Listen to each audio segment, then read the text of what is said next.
Olá, turma. Hoje a nossa aula vai ser sobre o balanço de radiação e balanço de energia, que é a continuação da aula sobre radiação solar. Primeiro vamos falar sobre o balanço de radiação. O que é o balanço de radiação? É o saldo de energia radiante que permanece na superfície. Então nós já vimos que a energia radiante chega na superfície, então nós já vimos a radiação extraterrestre no topo da atmosfera, nós já vimos que a radiação global chega na superfície, parte dela vai embora. O que fica na superfície é o que a gente chama de balanço de radiação, ok? É a diferença entre a quantidade de energia que entra no sistema e a quantidade de energia que sai do sistema. Vamos dizer que o balanço de radiação é basicamente o que você tem na conta do banco. Então, é a diferença, o que seria, nós vamos falar já sobre o saldo de radiação, o que seria o saldo da sua conta? É a diferença entre o que entra de dinheiro na sua conta, menos o que sai de dinheiro da sua conta. Então, quando a gente fala de balanço de radiação, é a mesma coisa. Nosso saldo de radiação vai ser o que entra de radiação no sistema, que fica na superfície, menos o que sai de radiação. E aqui só para a gente lembrar, com relação aos comprimentos de onda, que nós vamos chamar de ondas curtas. É a radiação solar, basicamente, com menos de 4.000 nanômetros, e ondas longas, radiação da Terra, maior do que 4.000 nanômetros. Na literatura vocês encontram entre 3 e 4.000 nanômetros, mas é só um fator aí para a gente colocar uma linha de corte. Então aqui está uma representação do nosso balanço de radiação. Então nós temos o Sol. Aí nós temos a Q0 chegando aqui no topo da atmosfera. Então nós já vimos como calcular Q0. Aí essa radiação ela vai sofrer interações dentro da atmosfera. Então, a gente lembra que tem reflexão da atmosfera, absorção, atenuação, entre outros processos. E uma parte dela vai chegar na superfície. Aqui, por exemplo, a superfície vegetada. Vamos pensar uma plantação de soja. Certo? Então, uma parte dessa radiação chega na superfície. Só que quando a gente fala que uma parte chega na superfície, mais uma parte dela é refletida de novo. Então, aqui seria o nosso RQG. Então, o que fica de radiação? É o que sobrou aqui, entre a radiação que chegou na superfície, menos a radiação que saiu da superfície por reflexão. Ok? Só que nós também temos que pensar isso quando a gente fala de radiação de ondas curtas. Então, vamos pensar, eu vou até marcar aqui, esse meio aqui que nós estamos discutindo é a radiação de ondas curtas. Estou escrevendo com o mouse aqui, viu, turma? Então, fica um pouco feio. Ok? Só que nós também temos que falar sobre radiação de ondas longas, que é essa daqui e essa daqui. O que significa radiação de ondas longas? Basicamente, nós temos o aquecimento da superfície. Aí lembra que nós discutimos na outra aula que todo corpo acima de 0 Kelvin emite energia radiante? Como a nossa superfície está acima de 0 Kelvin, ela também emite radiação de ondas longas em direção ao espaço, certo? E como a atmosfera também está em temperatura acima de 0 Kelvin, a atmosfera também emite radiação de onda longa em direção à superfície. Então, todo esse balanço, quer dizer, o que chega de onda curta, de radiação solar, menos o que é refletido de radiação solar.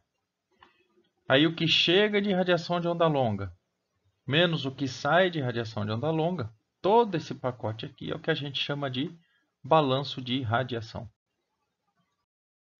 E como eu já comentei, quando a gente faz um balanço financeiro, você vai ter um saldo na sua conta. Então aqui a gente faz um balanço de radiação, nós vamos ter um saldo de radiação, que na literatura vocês encontram normalmente como SR, que significa saldo radiação, ou Radiation Net, que é o saldo de radiação em inglês.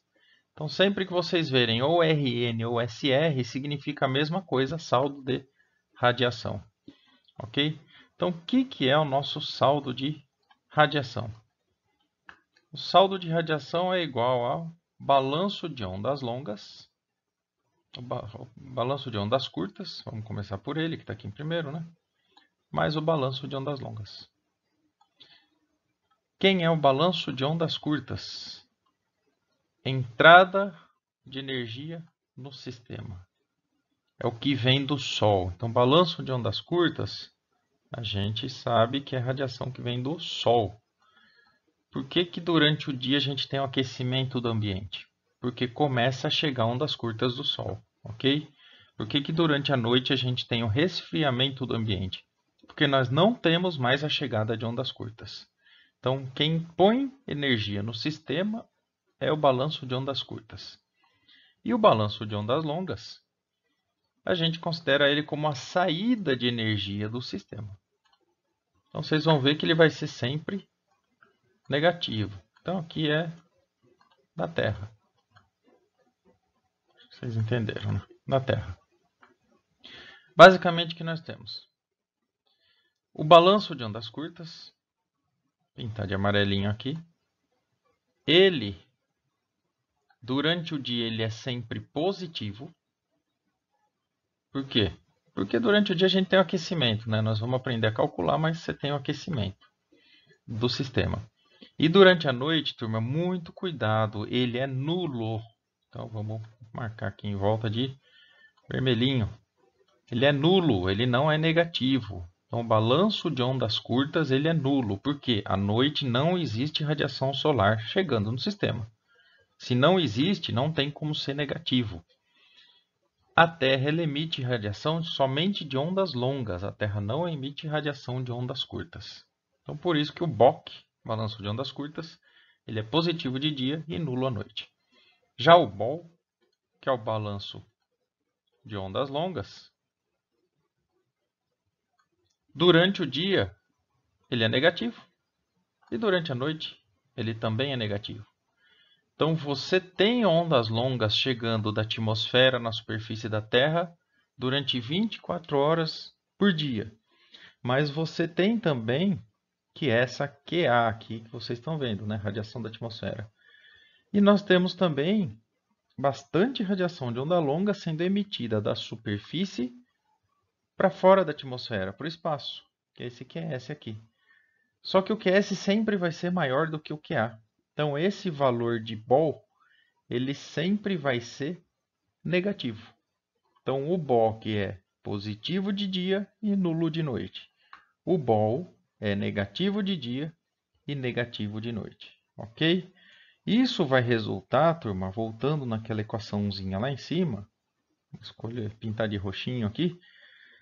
Quando eu falo que o saldo de radiação é BOC mais BOL, a gente está falando que o BOL é negativo, certo? Só estou falando isso para vocês não confundirem nos cálculos. Se o BOL é negativo, é aquela regrinha da matemática, né? Menos com mais vai dar menos. Então a gente também vai encontrar que saldo de radiação é igual BOC menos o BOL. Significa que esse sinal de negativo já foi incluído na equação. Então isso é matemática pura. Certo? E como resultado, o que nós temos? Saldo de radiação, ou RN, é o balanço de ondas curtas, que é a radiação global que chega na superfície menos o 1 menos R, que é o que é refletido, nós já vamos falar sobre ele, somado com a radiação com balanço de ondas longas, vamos pintar ele de verdinho, né? Balanço de ondas longas, que é a radiação atmosférica menos a radiação da superfície. Lembrando que esses dois sempre vai ser negativo, ok?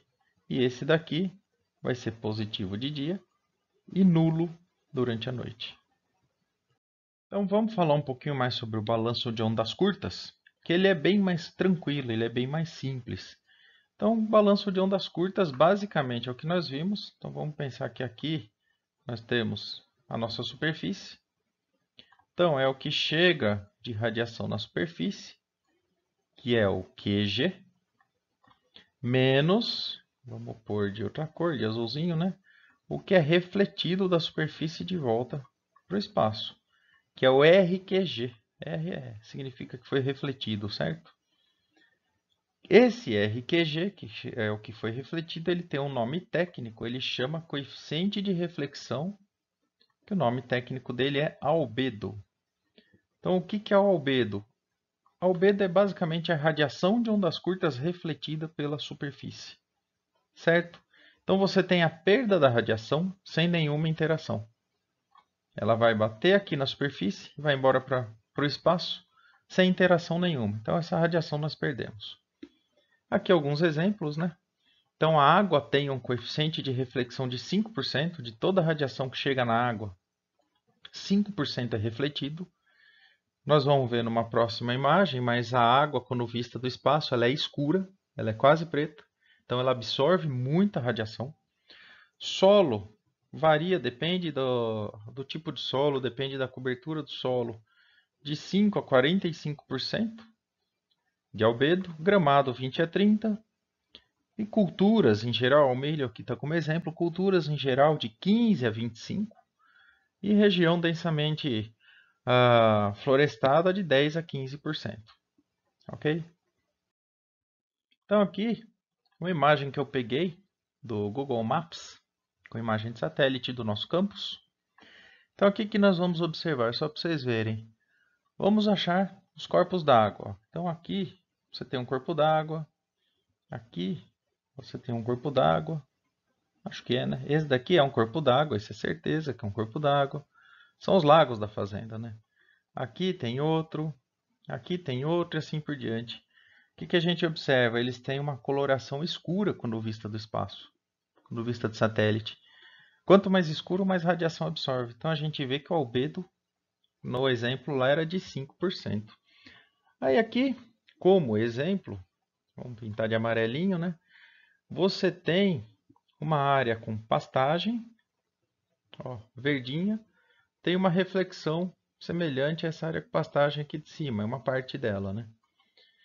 Aí você pega essa região aqui que tem palha, azulzinho aqui, acho que vamos colocar o pointer para vocês verem. Então essa regiãozinha aqui que tem palha, ela tem uma reflexão muito grande, porque tem cobertura de palha. Quando comparada, por exemplo, com algum tipo de solo aqui, você vê que ele está exposto. Aqui em cima, ó, é bem nítido que o solo está exposto. Aqui você tem área de mata. Então aqui você tem área de mata. E aqui você tem área de culturas. Então aqui, tranquilamente, isso, pessoal, que eu estou falando é a base para a tecnologia de NDVI, que vocês vão ver lá no último ano, que é a avaliação, por exemplo, de produtividade por imagem de satélite. Então a gente vê que desse lado direito aqui, você tem uma coloração mais verde. Quer dizer, absorve um pouco mais a quantidade de radiação quando comparado desse lado aqui. Isso indica para a gente o quê? Essa região mais escura está mais densamente vegetada. A cultura aqui ela é mais antiga. Provavelmente você tem uns 10 dias aí de plantio entre esse lado e esse lado do pivô. Então é basicamente assim que funciona a questão de albedo. Cada cor diferente que a gente observa aqui nessa imagem tem um albedo diferente. Albedos iguais vão gerar colorações iguais. Agora, já para onda longa, onda curta é fácil, né? O que chega menos o que sai. Para onda longa, existem outras variáveis, né? Então, onda longa é a radiação atmosférica menos a de superfície. A atmosférica é a radiação emitida pela atmosfera em direção à superfície. Então, aqui tem até circulado, vamos reforçar. Está de azulzinho mesmo. Que as nuvens, ó, absorvem radiação, a poeira absorve radiação. Isso, absorvendo radiação, aumenta a temperatura. E se a temperatura, lembra, está acima de 0 Kelvin, vai emitir radiação para a superfície. Esse seria um que atmosférico, certo? E a superfície, vamos pôr de amarelinho, radiação emitida pela superfície em direção à atmosfera. Então, a superfície ela tem um aquecimento. Então, a gente sabe que fica quente de dia. E uma parte dessa radiação vai embora em direção à atmosfera e até o espaço. Como a gente está falando de ambiente terrestre, essa radiação é a radiação de ondas longas, ok? Então esse é o balanço de ondas longas. Ele é mais complexo porque ele depende de um monte de coisa. Ele depende da quantidade de água que tem na atmosfera, por exemplo. Então aqui, ó, H2O Vapor d'água, ele depende da quantidade de poeira. Ele é diferente no inverno e no verão. Ele depende da camada de ozônio. Ele depende da quantidade de nuvem. Então, se você tem um ambiente muito nebuloso, ou você tem um ambiente pouco nebuloso, então tem um monte de variável na onda longa. A gente não pode fazer como onda curta, é um valor menos o outro. Então, tem diversas variáveis, ele acaba se tornando um pouco mais complexo de se estimar. E aqui está como a gente estima o balanço de ondas longas, ok? Com calma, vamos passo a passo aqui. Então, o balanço de ondas longas é uma constante. Então, você tem essa constante multiplicado por, aqui, pessoal, vamos passar um vermelho aqui em volta para vocês prestarem atenção. Temperatura máxima elevada à quarta. Cuidado, não são temperaturas. Então, ó, temperatura máxima elevada à quarta mais temperatura mínima elevada à quarta potência. Ambas temperaturas em Kelvin. Não se confundam aqui.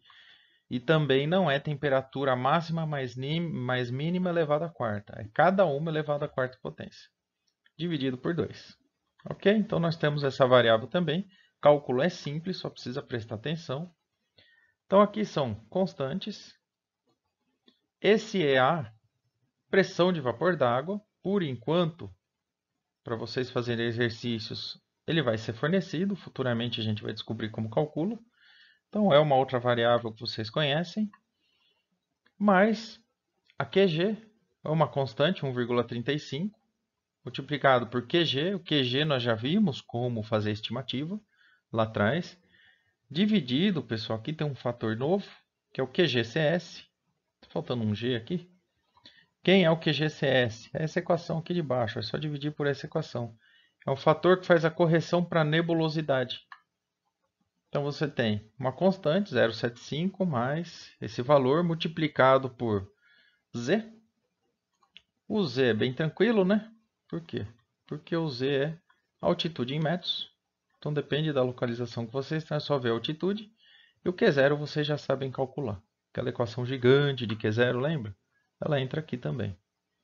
Ok? Então, não tem nenhum segredo. Aí, voltando para a equação, mais uma constante aqui em cima. Então, da mesma forma que o cálculo do Q0, o cálculo do BOL, ele é comprido, porém ele é bem simples. E no final das contas, como a gente calcula o saldo de radiação? Então, aqui, ó, o SR é BOC menos BOL. Lembra o menos aqui, que dá negativo o BOL? Então, vamos lá. O BOC, de verdinho. Quem que é o BOC? É o QG, 1 menos alfa. Quem que é o alfa? É o albedo. Então, você vai pegar, por exemplo, você tem 10 megajoule de QG e 10% dele está sendo refletido. Então, aqui é 10 megajoule de QG menos 10% desse QG, que seria 1 megajoule. O seu resultado seria 9 megajoule. Então, é uma questão de cálculo simples. Aí, aqui nós temos aquele sinalzinho de menos, né? Por quê? O BOC positivo de dia e nulo à noite. O BOL sempre negativo.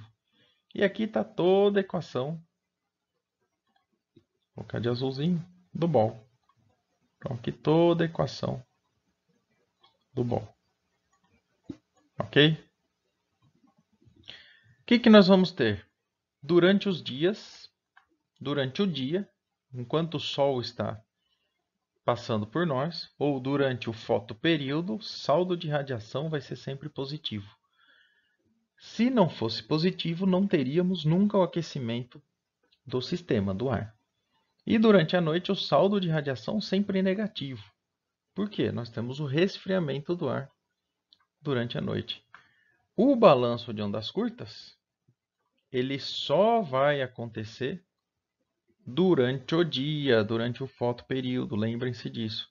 O balanço de ondas longas, ele acontece 24 horas por dia. A atmosfera está mandando onda longa para a superfície e a superfície está devolvendo onda longa para o espaço durante o dia e durante a noite. Então, isso acontece 24 horas por dia. Aí lembra aquela história do banco? Então, o que é o saldo de radiação? É o saldo do que sobrou no meu banco. É o que entra menos o que sai. Aí sobrou alguma coisa. Lógico que a gente sempre torce para sobrar bastante. Aí você se pergunta, o que eu vou fazer com esse dinheiro que sobrou? Quando a gente fala de radiação, então sobrou radiação. Sobrou RN, né? Ou SR. Aí eu chego e falo, o que eu vou fazer com essa radiação? Essa radiação, obrigatoriamente, vai para todos os processos do ecossistema. Então aqui nós temos o SR, Bulk menos Bulk, é o balanço de radiação. Aí esse SR, que está aqui, ele vai ser dividido em 4. Sempre, turma, em 4. Então nós temos, vamos chamar aqui de fluxo de calor sensível. O que é o fluxo de calor sensível?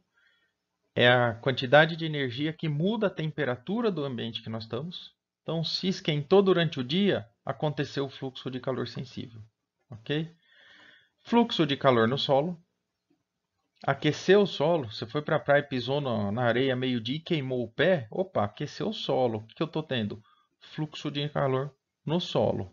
Então, uma parte vem para cá. Uma parte vem para uma coisa que chama fluxo de calor latente, que é o responsável pela evaporação da água e processo de transpiração das culturas. A maior parte do saldo de radiação vem para esse cara aqui, ele é extremamente importante. E uma parte bem pequenininha da radiação vem aqui para a fotossíntese. Então, basicamente, você vai gastar a sua radiação com calor sensível, com calor no solo, com calor latente e com a fotossíntese. Então, aqui é só para a gente enxergar onde que nós estamos trabalhando, né? Então, BOC menos BOL dá o RN, que é igual a H. Então, o H é o fluxo de calor sensível. Então, aqui vocês já vão se acostumando com as letras. O G é o fluxo de calor no solo. O LE é o fluxo de calor latente. Todo ciclo hidrológico, todo ciclo da água acontece por causa desse cara. Chuva, evaporação, neve, orvalho, tudo isso tem relação com esse cara. E a fotossíntese, que seria todo o fluxo de carbono, todo o fluxo de CO2, ok? Aqui só para a gente refrescar um pouco a memória. Lembrando das formas de transporte de energia, radiação é o transporte direto, né? Do Sol para a Terra, por exemplo, não precisa ter nada no meio, pode ter um vácuo no meio. Condução molécula a molécula. Então lembra que eu encostei o dedo na água quente, encostei o dedo na panela quente. É molécula a molécula. E convecção, o movimento da massa de fluidos. A condução é muito eficiente, nós vamos conversar bastante sobre ela. E convecção é bem ineficiente, ok? E para lembrar que calor é o fluxo de energia térmica. Então, por que você, por exemplo, encosta numa panela quente e sente calor? Porque queima o dedo. Você tem muita energia na panela, está muito mais quente do que o seu dedo. Então, o fluxo sai da panela para o seu dedo. E esse fluxo, como está muito elevado, ele queima a sua mão. Acontece a mesma coisa se você colocar a mão em alguma coisa extremamente fria. Então, você pega alguma coisa que estava congelado com nitrogênio líquido a 150 negativo, você também vai queimar a mão. Por quê? Muita energia na sua mão, muito pouca energia no que estava congelado. Vai acontecer esse fluxo de energia da mão para o ambiente congelado e vai ter a queimadura da mesma forma.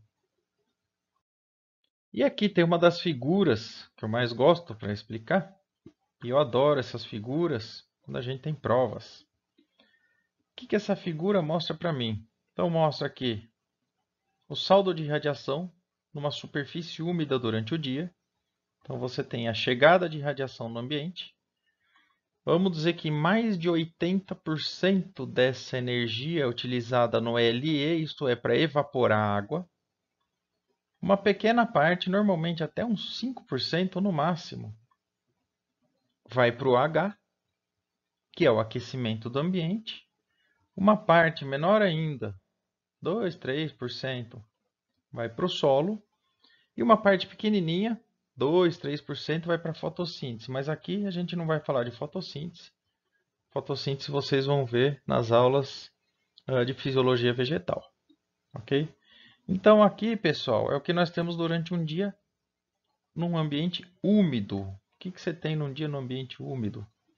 Chega a radiação, uma parte vai para evaporar a água, uma parte vai aquecer o ambiente, uma parte vai aquecer o solo. Ok?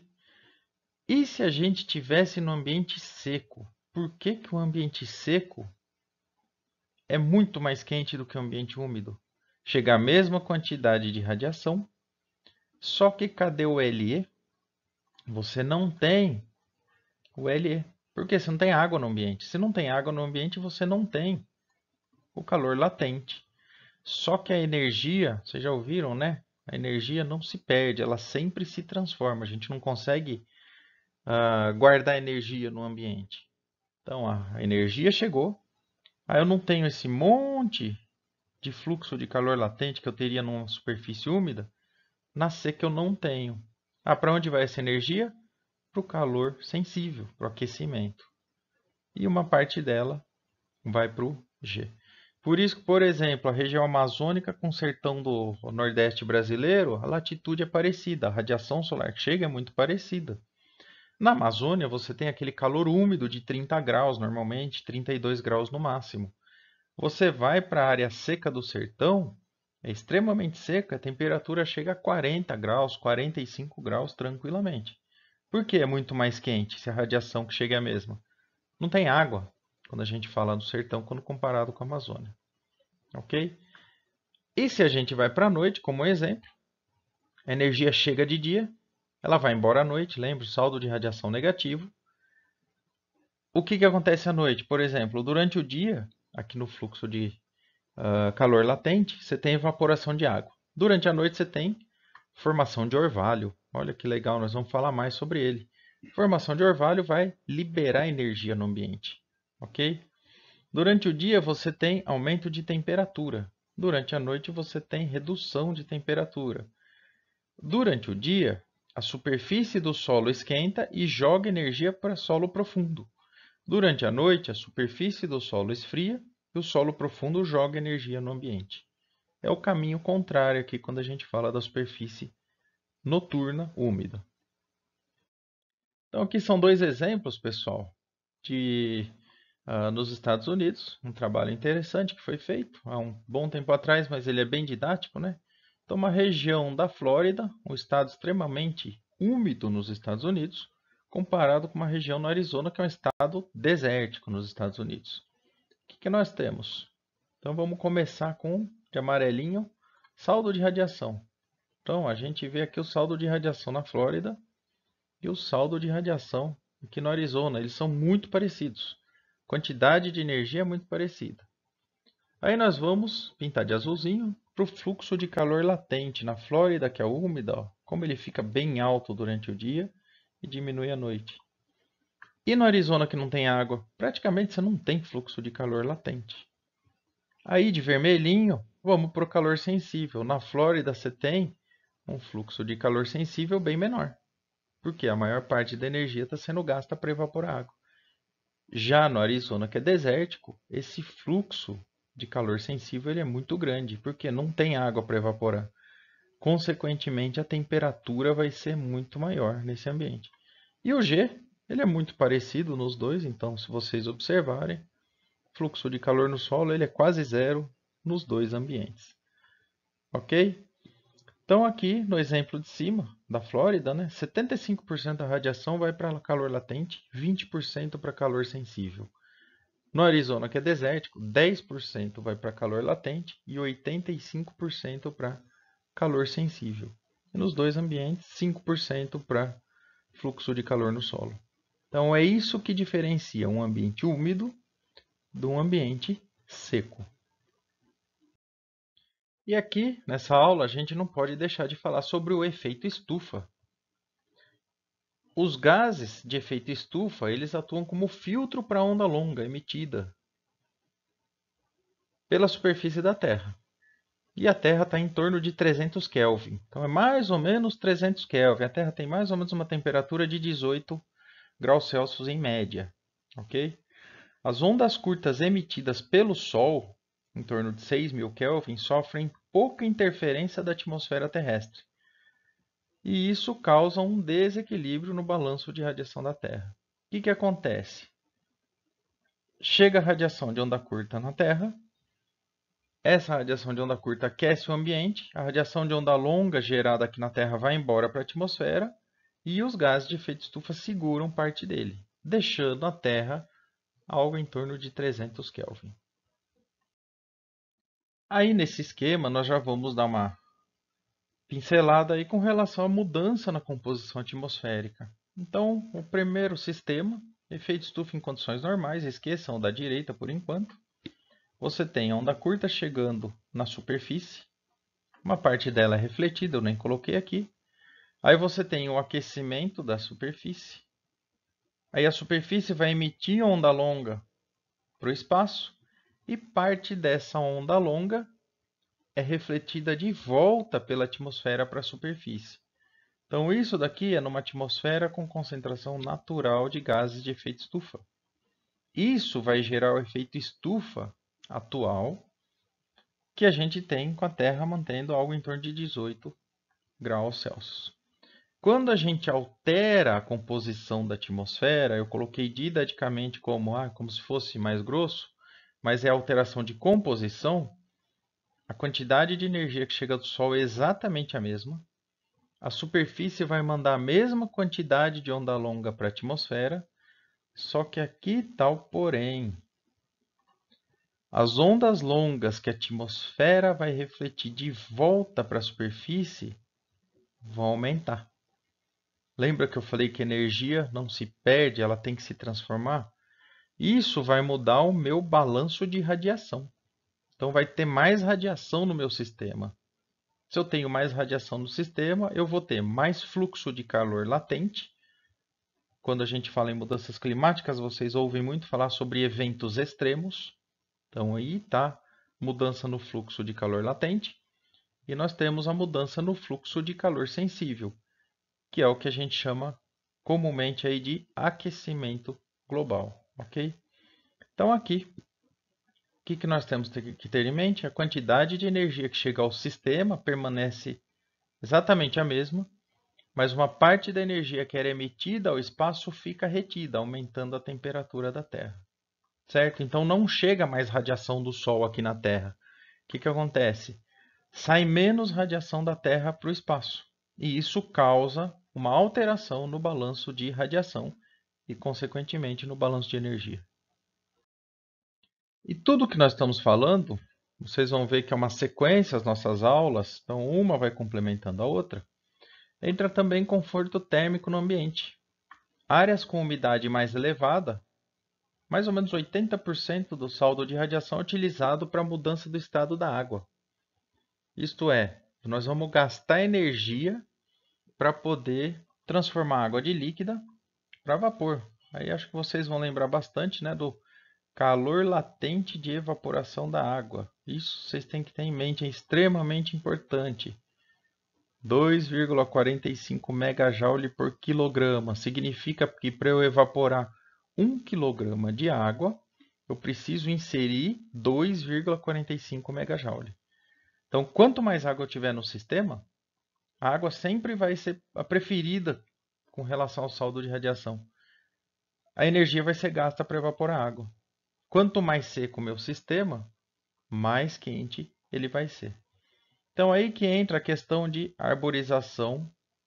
Vamos pensar em áreas urbanas, né? Arborização urbana, ou na nossa área, arborização de pastagem. Então existe conforto térmico animal.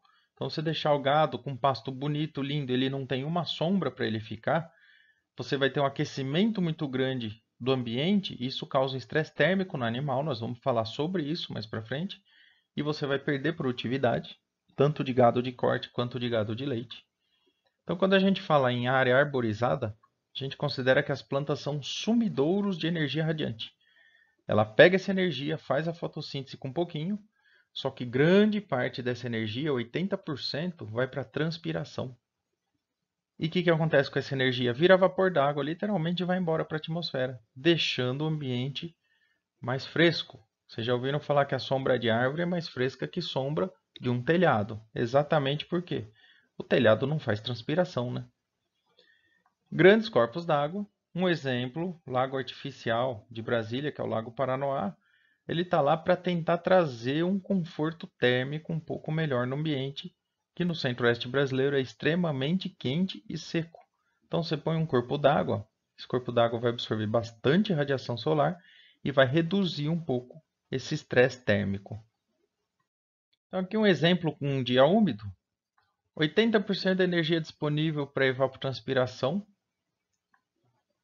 Nós temos 12 megajoule por metro quadrado de energia de saldo de radiação nesse dia. Eu estou falando que 80%, 0,8, né, dele vai para calor latente de evaporação.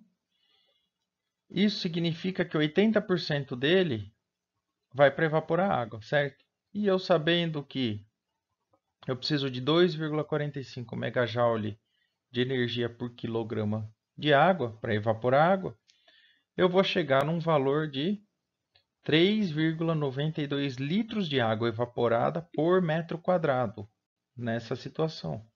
Sabendo que 1 litro por metro quadrado é igual a 1 milímetro, nesse exemplo nós vamos ter evapotranspiração de 3,92 milímetros. Já em um dia mais seco, 40% da energia vai para evaporação, para o calor latente. Aqui eu tenho os mesmos 12 megajoule. Só que eu estou falando só em 40%, né? Então eu faço o mesmo cálculo, eu vou chegar em um sistema com 1,96 litros por metro quadrado, que é igual a 1,96 milímetro de evapotranspiração. Nossa, é bem menos do que o exemplo de dia úmido, sim. E a diferença que eu tenho dessa energia iria para o aquecimento do ambiente. Então, sempre, um dia seco sempre vai ficar mais quente do que um dia úmido. Lembre-se, comparando em dias com a mesma quantidade de radiação. E só para não passar em branco, mais algumas questões para vocês. Então aqui vocês têm mais algumas questões, todas falando sobre balanço de radiação e balanço de energia. Então aqui com relação a plantio de árvore como estratégia em redução de temperatura nos centros urbanos. O que você entende por efeito estufa e qual o papel dos gases de efeito estufa nesse processo? Estimativa do saldo de radiação sobre um gramado sem restrição hídrica. Para as 4 efemérides na região de Campinas, com essa latitude e altitude. Então está tudo passado para vocês. Lembre-se os cálculos do saldo de radiação. Então tem latitude e altitude, olha o QGCS. EA, pressão de vapor d'água, já está dado aqui, temperatura máxima, mínima, insolação. Então vocês têm que, para fazer esse cálculo, vocês têm que lembrar do cálculo lá de declinação solar, para cada data dessa, das efemérides, vim fazendo esses cálculos até chegar nos valores, não esquecendo do nosso querido albedo de 23%. Na mesma situação, só que os dados que eu tenho agora são para Londres. Ok? Aí aqui vocês vão fazer, com esses resultados, vocês vão fazer uma comparação dos exercícios. O pessoal é 23 e 24 aqui, não 3 e 4, viu? Então vocês vão comparar Campinas e Londres e vão discutir, né, o que está acontecendo, qual a diferença entre os dois. Aqui tem um exercício que eu adoro. Então esse daqui eu sempre coloco em prova, peço para vocês que é um exercício mais aplicado, que é o 26. Supondo que toda a energia disponível fosse utilizada em evaporação, qual o volume de água evaporada de um lago com 600 metros quadrados ao longo dos dias estudados, em ambas as localidades? Aí, supondo que 80% da energia é utilizada para a evapotranspiração de um gramado, eu quero saber qual a taxa de evapotranspiração desses dias estudados. A taxa de evapotranspiração vocês vão calcular como esses dois últimos exemplos que nós passamos de dia seco e dia úmido, ok? Então aqui outro, explicar a diferença dos balanços de radiação e energia, a relação entre eles. Eu quero que vocês pensem, pessoal, para quebrar um pouco a cabeça, como funciona um condicionador de ar que utiliza evaporação de água como mecanismo de resfriamento. Lembrando, o ambiente seco é quente. A hora que você coloca umidade nele, você reduz a temperatura, por quê? Parte da energia que estava sendo usada para o fluxo de calor sensível está sendo usada agora para o fluxo de calor latente. Ok? Acho que eu respondi o exercício, mas pensem um pouco mais aí. E eu quero saber as diferenças climáticas observadas em ambientes muito secos e muito úmidos, com base no conceito de balanço de energia. Certo, turma? Então é isso, vocês têm bastante trabalho. Até a próxima aula.